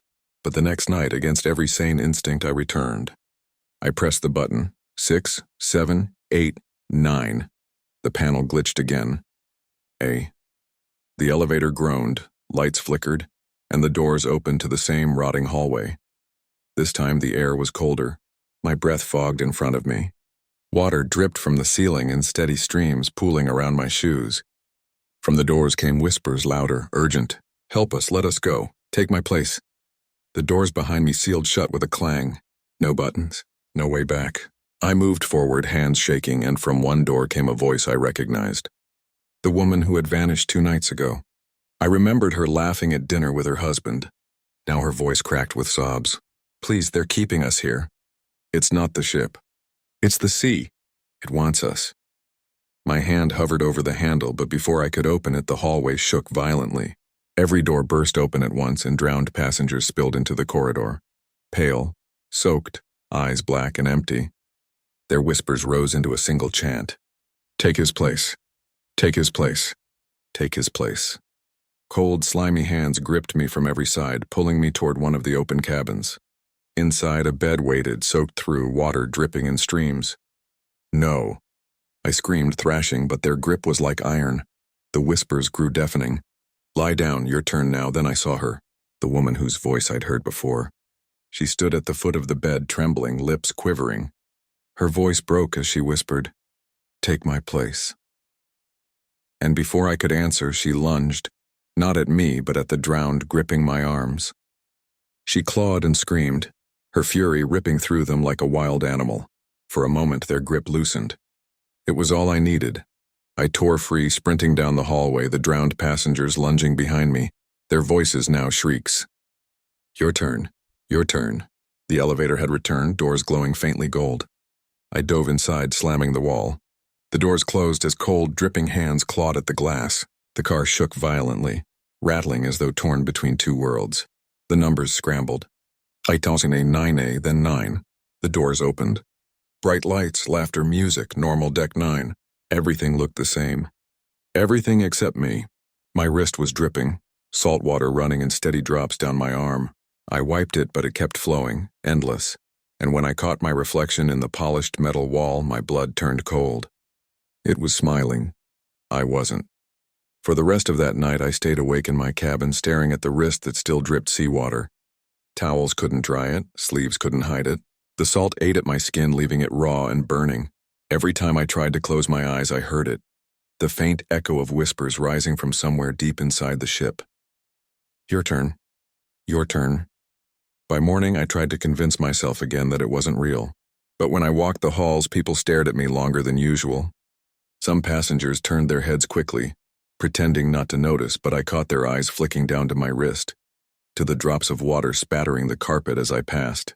Crew members froze when they saw me, then forced smiles and walked away faster than before. No one said anything, but everyone knew. That evening, when the bars closed and the ship quieted, I told myself I wouldn't step into the elevator. I wouldn't press the button. I wouldn't let it happen again. But at exactly 3:12 a.m., the dripping started, louder than before. Not from my wrist this time, but from the ceiling. Salt water fell in steady streams across my cabin, pooling on the floor, soaking the bed. I bolted upright, heart pounding. The lamp flickered, and when the light steadied, my cabin door was gone. In its place stood brushed steel doors, the ones I already knew too well. The elevator, waiting. I couldn't move, couldn't breathe. The panel above it glowed faintly, showing only one number, 9A. The doors hissed open, releasing the same stench of mildew and rust. My legs moved on their own. I stepped inside. The descent, or maybe ascent, I couldn't tell, was silent this time. No numbers, no hum of machinery, only the distant sound of waves crashing against the hull echoing through the car. Then the doors slid open. The hallway stretched out before me again, but it had changed. The walls dripped steadily, rivulets of black water crawling down the peeling wallpaper. The carpet squished beneath my feet like a sponge. And this time the doors were already open, every single one. From inside each cabin, the drowned passengers stared out. Dozens of them, maybe hundreds, their faces gray, their eyes sunken black voids. Their lips moved in unison. Lie down. It's your turn. I staggered back, but the elevator doors had already sealed behind me. The panel dark and dead. There was no way back. My breath came in short, ragged gasps as the drowned shuffled closer. And then one of them stepped forward. A man in a torn polo shirt, his watch ticking backward, water spilling from his sleeves. I knew him. I had seen him at breakfast days ago before he disappeared. His jaw hung loose, twitching as he whispered, "It doesn't stop. It just changes hands." He reached out, fingers slick and cold. I stumbled away, only to crash into another body behind me. Hands clutched my shoulders, slimy, strong. I was surrounded, pulled toward one of the open cabins. Inside, the bed waited, sagging with water, sheets dripping into a puddle that spread across the floor. The whispers grew deafening. "Lie down, lie down." "Lie down, no." I screamed, thrashing, fighting. My voice sounded small against the chorus of the drowned. They didn't flinch. They didn't tire. Their grip tightened like iron. My body bent under their force, dragged closer to the soaked mattress. Salt burned my throat. My vision blurred. The drowned leaned close, whispering into my ear. Voices layered and endless. "You're already ours." And then from the corner of the hallway, a figure moved. Not like the drowned, this one trembled, weak, human. It was the woman again, the one who had clawed them off me the last time. Her face pale, lips cracked, eyes hollow but alive. She stood shaking, water pouring from her hair, and pointed at me with a trembling hand. "Run." Her voice cut through the whispers like lightning. For a moment, the drowned faltered, their chant breaking into hisses and snarls. It was enough. I tore free, lungs burning, sprinting down the endless corridor, my feet splashing through black water. The elevator glowed faintly at the far end. Salvation. I hurled myself forward, every step echoing with their shrieks. I slammed against the elevator door just as it slid open. I stumbled inside, smashing the wall with my palm. The doors sealed shut, their hands slapping against the glass an instant too late. The car shook violently, numbers scrambling across the panel. A9A, 9A. My body slammed against the wall as the elevator dropped, or rose, I couldn't tell. The lights flickered, the whispers filled the car. Your turn. Your turn. And then silence. The doors slid open. Bright lights. Deck 9. Music. Laughter. People walking casually, drinks in hand. The world was normal again. But as I staggered out, soaked, trembling, passengers turned to look at me. Not in confusion, not in concern, but in recognition. Their eyes lingered on me a second too long. That's when I realized they weren't all passengers. Some of them were already drowned, and they were smiling. I stared at my wrist, at the steady droplets of salt water pattering onto the polished Deck 9 carpet. No one else seemed to notice. Passengers walked past laughing, sipping cocktails, chatting about excursions, as though I wasn't drenched in the ocean's breath. I tried to cover my wrist with my sleeve, but the water seeped through, soaking the fabric instantly. It wasn't stopping, it was leaking from me. My pulse raced. If I stayed here, someone would eventually notice. Or worse, maybe they wouldn't notice at all because whatever was happening to me wasn't even visible to them. I stumbled toward the bar, desperate to steady myself. The bartender smiled politely, polished glass in hand. "Evening, sir. Something to drink?" Before I could answer, his smile faltered. His eyes dropped to the puddle forming beneath me. He froze, then leaned in close, lowering his voice to a whisper. "You've been to 9A, haven't you?" My heart lurched. "What did you say?" But he was already backing away, shaking his head, muttering under his breath. Then louder, as if rehearsed. "Enjoy your evening, sir." The other passengers didn't even glance at the puddle beneath my feet. It was like they couldn't see it. That night in my cabin, I didn't dare sleep. The dripping had followed me, echoing through the silence even though the floor was dry. I sat on the bed, clutching the keycard in my hand. The plastic was warped, damp to the touch, the numbers on it flickering faintly like the elevator screen had. The At exactly 3:12 a.m., the same cursed time, the lights in my cabin flickered. A shadow rippled across the wall, but it wasn't mine. It was taller, stretched unnaturally, and it bent toward me like a figure leaning down. The whisper came again, layered and wet, like voices bubbling through water. "Your turn." The air grew heavy, damp. My lungs felt like they were filling with seawater. I staggered toward the door, gasping, but when I yanked it open, I froze. It wasn't the hallway, it was the elevator. Waiting, doors open. Inside, the screen didn't show numbers anymore. Just one word, A. I froze in the doorway of my cabin. The hallway I'd expected to see was gone. Instead, the elevator stood waiting, doors open like a mouth about to swallow me whole. Inside, the lights glowed weakly, golden but sickly, and the small screen above the door no longer displayed floors. Just one word, A. My chest tightened. That same cursed deck, the place that shouldn't exist, the place where whispers clawed at my skull. I looked back into my cabin, desperate for another option, but it wasn't my cabin anymore. The bed, the walls, the window, all of it was wrong. The bed sagged beneath waterlogged sheets dripping onto the floor in steady rivulets. The walls wept with condensation, plaster bubbling and peeling like skin in the sun. And the window, God, the window no longer showed the ocean. It showed me. Not standing there in real time, but frozen, pale, eyes hollow. Reflection that wasn't my own. Panic surged. I stumbled forward, choosing the lesser of two terrors, and stepped into the elevator. The doors shut instantly, metal slamming closed as though the ship itself had made the decision for me. The elevator shuddered, descending, or was it ascending? I couldn't tell. The numbers scrambled across the display, flickering through symbols I didn't recognize, some like drowned letters, others like claw marks. Finally, it steadied on 9A. The doors opened with a hiss.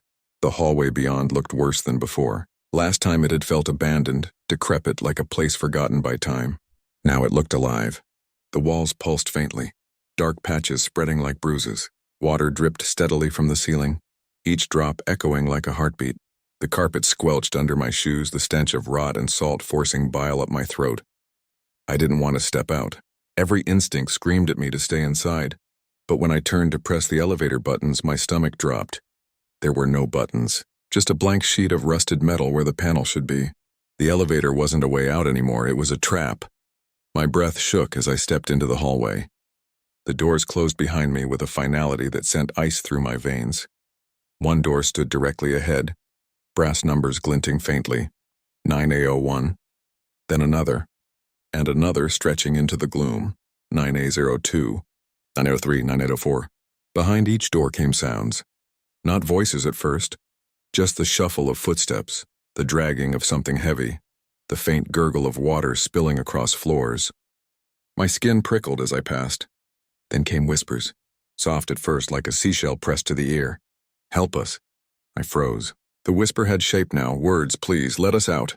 I pressed closer to the door of 9A07, hand trembling. The whisper sharpened. It was a woman's voice. "They keep us here. It's not the ship.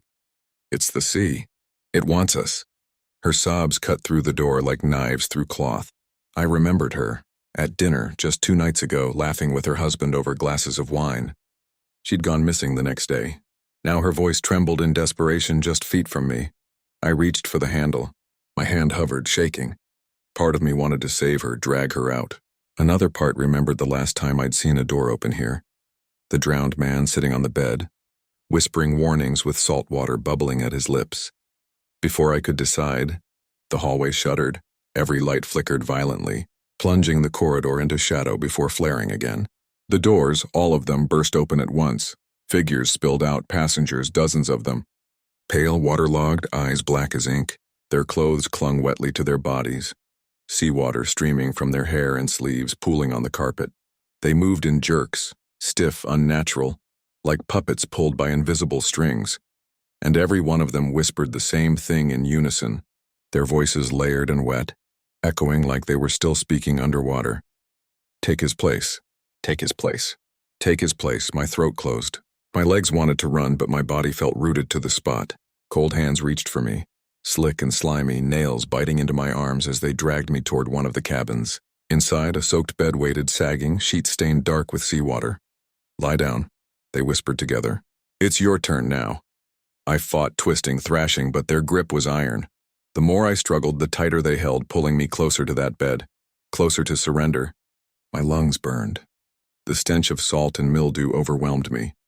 I thought I'd drown standing there on dry land, and then, through the blur of faces and hands, I saw her. The woman from 9A07, the one who'd begged for help. She wasn't behind the door anymore. She stood at the foot of the soaked bed, trembling, lips pale. Her eyes met mine. For a heartbeat, I thought she was pleading with me again, but when her lips parted, what she said chilled me more than anything I'd heard yet. "Take my place." Before I could react, she lunged. Not at me, but at the drowned passengers holding me. She clawed at them with inhuman strength, shrieking like a feral animal. Their grip loosened. For the first time, I felt air rush back into my lungs. I ripped free, stumbling toward the hallway. The elevator stood open again, golden light spilling from within like salvation. Behind me, voices shrieked, no longer whispers but screams. Dozens, maybe hundreds, echoing as one. "Your turn, your turn, your turn." I dove into the elevator just as cold hands slapped against the glass. The doors closed. The numbers scrambled. 9A, and then mercifully, 9. The doors slid open. Bright light, music, laughter, the smell of fresh food and perfume. The normal deck 9. Life continued around me, oblivious. But when I looked down, my heart froze. Salt water dripped steadily from my wrist. Droplets hit the floor, soaking into the carpet, leaving a dark trail behind me as I walked. And beneath the laughter, faint but growing clearer, I could still hear it, that whisper. "Your turn." I told myself not to look back. Just keep walking, blend in, smile if anyone stared too long. Pretend the water dripping from my wrist wasn't there. Pretend I wasn't shaking with terror. But the more I tried to act normal, the harder it became. Every sound seemed sharper, every laugh too loud, every shadow too deep. I ducked into a restroom near the lounge, locking myself inside a stall. My wrist was still damp, drops sliding down my skin in slow rivulets. I yanked a handful of paper towels from the dispenser, pressing them hard against my flesh. They came away soaked instantly, the water not just clinging but seeping out of me. My stomach twisted as I realized it wasn't drying because it wasn't water on me. It was water in me. For a long time I just sat there, head in my hands, listening to the muffled pulse of music outside. Then I heard something else, a drip. 1, 2, 3. I looked down. Water was sliding across the floor of the stall, pooling around my shoes. "Not here," I whispered, panicked. "Please, not here." The overhead lights flickered once, then again, and then the whisper came, faint at first, brushing the back of my neck like cold breath. "Your turn." I slammed the stall door open and bolted out. A man washing his hands turned toward me, startled, and for a split second I swore his reflection in the mirror didn't move with him. It just stood there staring straight at me, lips parting to mouth the words I already knew. Your turn. I didn't even stop to breathe until I was back in my cabin. Door locked, suitcase shoved against it like a flimsy barricade. I sat on the bed for hours, every muscle wired, every nerve screaming.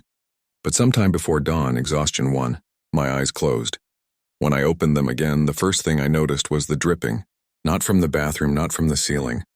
It was coming from the bed. I sat up sharply. The sheets were soaked, water spreading outward like a dark stain. I scrambled off the mattress, heart hammering. On the pillow lay a damp name tag, the same kind I'd found once before. Only this time the lettering was blurred, smeared like ink in water. Slowly, letters reformed on the plastic surface one by one. 7, the woman's cabin. My throat tightened. I backed away until I hit the wall. The name tag vibrated faintly, as though something beneath it wanted out. And then, from the corner of the room came the sound of breathing. Slow, wet, ragged. I turned, and she was there. The woman. Her skin pale, hair dripping, eyes hollow. She stood in the shadows, trembling. Please, she whispered, voice rattling, bubbling with seawater. Take my place. End it. I couldn't answer. My voice caught in my throat, torn between pity and terror. Her head tilted, a slow, jerking movement, and then her mouth opened wider than it should have. Water gushed out, pouring down her chest, splattering onto the soaked carpet. She staggered toward me. I lunged for the door, wrenching it open, but the hallway outside wasn't the hallway anymore. It was the elevator. Doors wide, screen glowing faintly. I froze, heart hammering, but behind me the woman's footsteps squelched closer. The air filled with whispers overlapping, hundreds of voices pressing against my skull. Your turn. Your turn. Your turn. I had no choice. I stepped into the elevator. The doors sealed shut, the numbers scrambled, and once again the ship carried me somewhere I was never meant to go. The elevator rattled as though it were being dragged through water. My ears popped, pressure building, and then with a jolt it stopped. The doors hissed open. I was back. Deck 9A, but it wasn't the same as before. The hallway was darker, longer, stretching endlessly in both directions. The lights above barely glowed now, buzzing like dying insects. The carpet squelched under my shoes, soaked through. A damp, salty wind brushed my face, though there were no vents, no open windows. This time the numbers on the doors weren't just wrong. They were shifting. I blinked, and they crawled like living things, twisting into new shapes, rearranging themselves. A01, 9A17, 9A31. The sequence made no sense. The whispers began again, soft at first. Rising with every step I took. Take my place. Your turn. We're waiting. I forced myself forward past the dripping doors. My shoes left wet prints behind me, but when I looked back, the prints weren't mine. They were bare feet. Small. Childlike. My breath caught. At the very end of the hallway, a door was open. 9A07, the woman's cabin. Water streamed steadily from it, spilling into the corridor, rippling like it was flowing out from the ocean itself. I hesitated, but something pulled me closer. The inside was worse than I could have imagined. The walls sagged, swollen with moisture, plaster crumbling away to reveal rusted metal beneath. The bed was half submerged in a pool of dark water, and floating just above its surface were objects, personal belongings. A shoe, a hairbrush, a child stuffed bear soaked and limp, and in the middle of the water sat the woman. Her head hung low, hair plastered across her face, shoulders rising and falling with the sound of shallow, bubbling breaths. I took a step back, but her head snapped up. Her eyes were white. Pupilless, you took too long, she hissed, water spilling from her mouth. Now it wants you. The floor vibrated. The water surged upward, splashing across my legs. Shapes moved beneath the surface. Arms, hands, faces pressing against the water's skin like it was a window. Mouths opened and closed soundlessly until finally the chorus of voices burst out all at once. Switch. Switch. Switch. Hands shot from the water, icy fingers clutching my ankles. I screamed, kicking, tearing free, stumbling back into the hall. The door slammed shut behind me. The whispers didn't stop. They were louder now, spilling from every door, every crack in the walls. The corridor shook. Lights burst, showering sparks, and for a split second the wallpaper peeled back like wet paper to reveal something beneath it. Black. Heaving, alive. The ship wasn't just haunted, it was feeding. I ran. I didn't think. I just sprinted, the hallway stretching and warping. Doors slamming open as drowned passengers staggered out. Arms outstretched, dripping, whispering. Their footsteps followed me, splashing in unison, a dreadful march that chased me toward the elevator. By some miracle, the doors stood open, golden light glowing inside. I dove in, hammering the button, shouting, begging. The drowned surged forward, but the doors sealed just before their hands could pull me out. The elevator shuddered. The numbers scrambled again. A11, 9, the doors opened. Normal hallway, music, laughter, voices. But the sound didn't reach me the same way. It was muffled, distant, like I was listening through thick glass. Passengers walked by, smiling, chatting, sipping drinks. None of them looked at me. None of them saw me. And when I glanced at the mirrored panel inside the elevator, my reflection didn't move. It just smiled. I stumbled out of the elevator, chest heaving, shoes squelching with seawater that no one seemed to notice. Passengers brushed past me laughing, clinking glasses, humming along to music that sounded warped like a record playing too slow. I tried to speak, to shout, to ask for help, but no one turned. My words came out muffled like I was shouting underwater. I reached for a man's shoulder, desperate to be seen. My hand passed straight through him. I froze. The man didn't react. He just kept walking, his smile frozen, his eyes glassy. That's when I realized he wasn't real. None of them were. The music, the chatter, the laughter. It was a loop, a performance, a mask the ship wore to hide what was happening underneath. My pulse thundered in my ears. I staggered back, bumping into a mirror hanging on the wall. My reflection stared back. But it wasn't me. Its head tilted at a wrong angle. Its eyes were dark, bottomless pits. And its smile, God, that smile, stretched too wide, splitting its cheeks. It raised a hand and pressed it to the glass, and my own hand lifted to match it. I couldn't stop it. The reflection's lips moved. Almost time. The lights flickered. The hallway rippled like water. The fake passengers flickering, their faces tearing open for just a moment, revealing pale, drowned things beneath their skin. And then it snapped back to normal. No one noticed. No one cared. I ran. My body moved on instinct, sprinting down the hall, past the pool, past the dining rooms. Everywhere I looked, the same faces, the same conversations, the same exact laugh repeated like a recording. This wasn't a cruise ship anymore. It was a stage, and I was backstage. By the time I reached my cabin, my legs shook with exhaustion. I slammed the door shut, heart rattling in my chest. My shoes left puddles across the carpet. My breathing echoed too loud in the small space. But then, another sound joined it. Breathing from under the bed. Slow. Wet. Gurgling. I dropped to my knees, trembling, lifting the blanket. Two white eyes stared back at me. The drowned passenger. The one I'd seen on deck 9A. He crawled out, dripping, grinning too wide. But this time he spoke clearly. "You've already switched." I shook my head violently, backing into the corner. No, I escaped. I made it back. His grin widened, splitting his face like torn fabric. He leaned close, whispering so soft I felt the words inside my skull more than I heard them. "If you escaped, why can't they see you?" The light snapped off.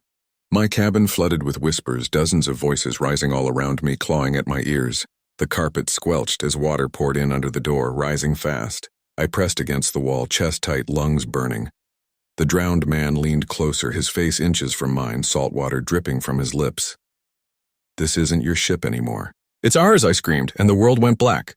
The moment the drowned man whispered those words, "This isn't your ship anymore. It's ours," the air in my cabin changed.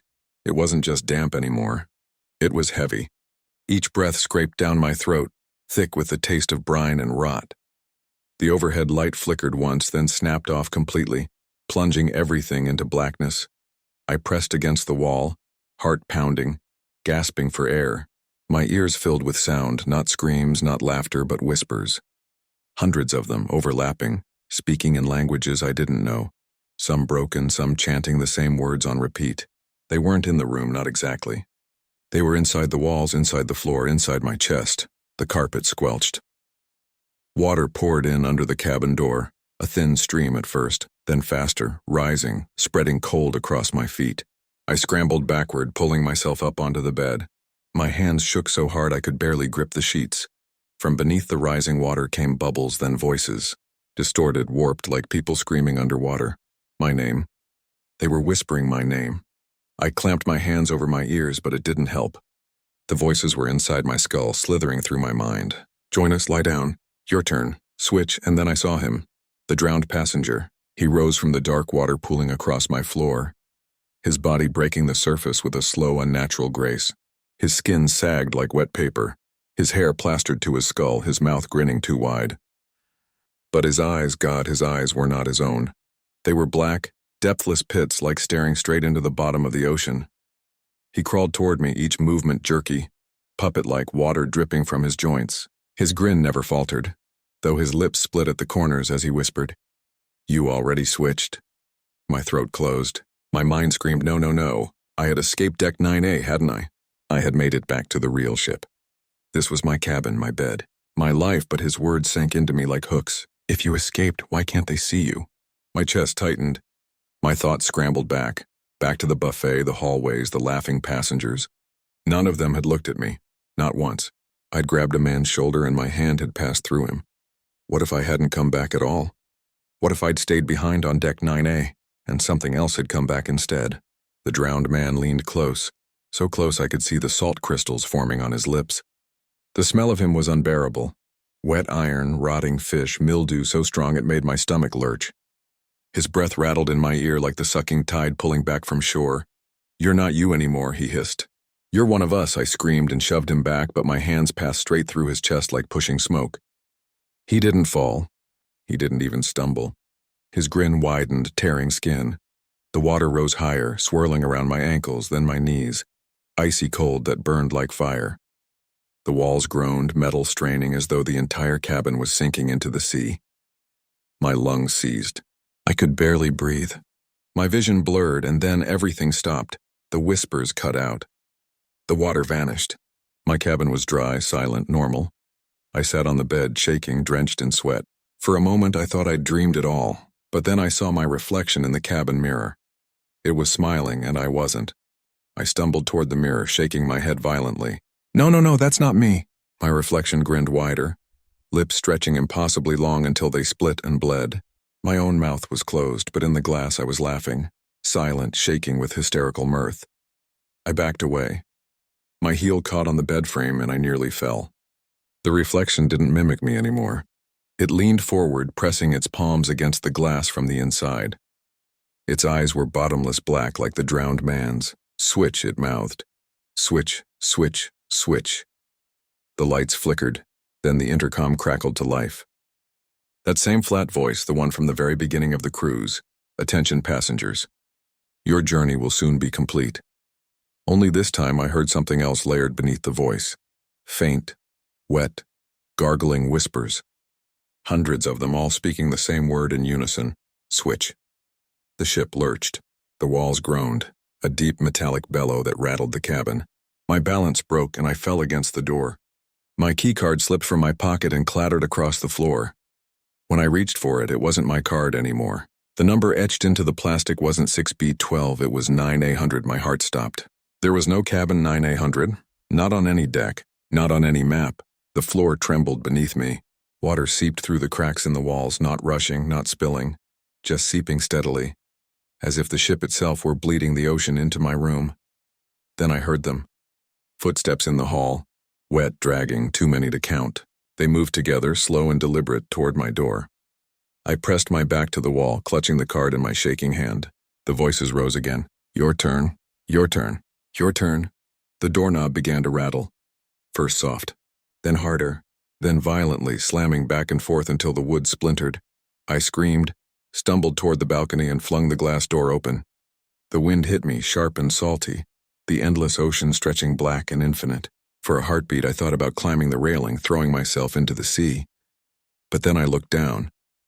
The water wasn't just water. It churned unnaturally, spiraling in impossible patterns. And in its depths I saw faces, dozens of them, pale and twisted, mouths open in silent screams, eyes wide with hunger, waiting. For me. Behind me the cabin door burst open. The drowned passengers poured in, their pale hands reaching, dripping, clawing. Their whispers filled the air, filled my skull until I could barely think. Switch, switch, switch. And then through the chaos, one voice rose above the rest, clear, sharp, cutting through the noise like a blade. It was my own. From the hallway, I heard myself scream, "Get out! That's not you! That's not you!" I froze because the me in the doorway wasn't the drowned, wasn't the reflection, it was me. Alive, terrified, screaming, clawing to reach the balcony. But I was already standing there. Two of us. One of us had to go. The drowned passengers pressed closer, their whispers deafening.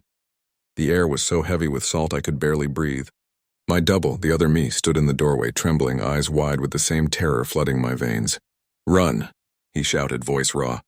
"They'll take one of us." The truth hit me like a wave. That was what Switch meant.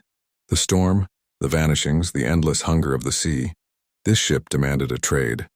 To keep moving, to stay afloat, someone had to be taken below. One soul replaced another, and now there were two of me. The drowned surged forward. Their hands clawed at both of us, pulling, dragging. The whispers grew louder, now a chant rising into a scream. "Switch, switch, switch." The other me fought, kicking, punching, his face twisted in desperation. "You can't let it be you. Don't let them win." His eyes locked on mine, pleading. "You have to live." But I couldn't tell which of us was real anymore. Which one belonged. The storm outside roared, lightning freezing us both in blinding flashes. For one instant, our faces were identical. Same fear, same pain, same salt water dripping from our skin. And then I made the choice. I lunged forward, not toward the balcony, not toward escape, but toward him. My hands shoved hard against his chest. His eyes widened, betrayal and horror flooding them as he stumbled backward into the drowned. "No," he screamed, my voice, my throat, but not mine anymore. Pale hands grabbed him, yanking, pulling, wrapping around his arms, his legs, his face. They dragged him into the hallway, into the darkness of 9A until he vanished. The whispers stopped. Silence fell. The drowned passengers retreated, melting back into their cabins one by one. The storm outside quieted, the sea smoothing unnaturally still.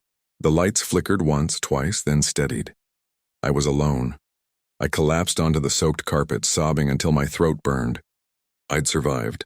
I'd been chosen, or maybe I'd chosen myself. When I finally lifted my head, the cabin was clean again, bright, normal. The smell of salt and rot was gone. Outside, dawn was breaking. Sunlight glittered across calm waves. Somewhere faintly I heard laughter. Ordinary, human, alive. I stumbled to the mirror. My reflection looked back, pale, exhausted, but intact. My chest loosened with shaky relief.